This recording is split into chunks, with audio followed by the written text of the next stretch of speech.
On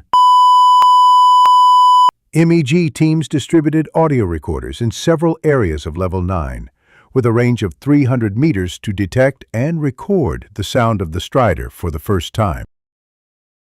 Several human-shaped statues were erected next to the camera so that Strider would think they were human, so that we could detect the sound of him preparing to attack and running.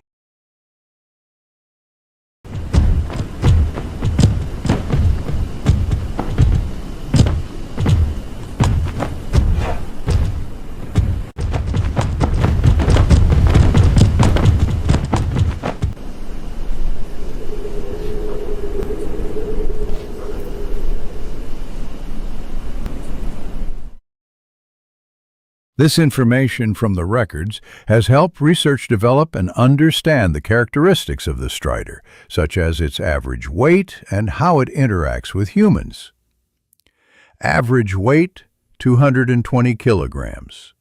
Average speed, 40 kilometers per hour.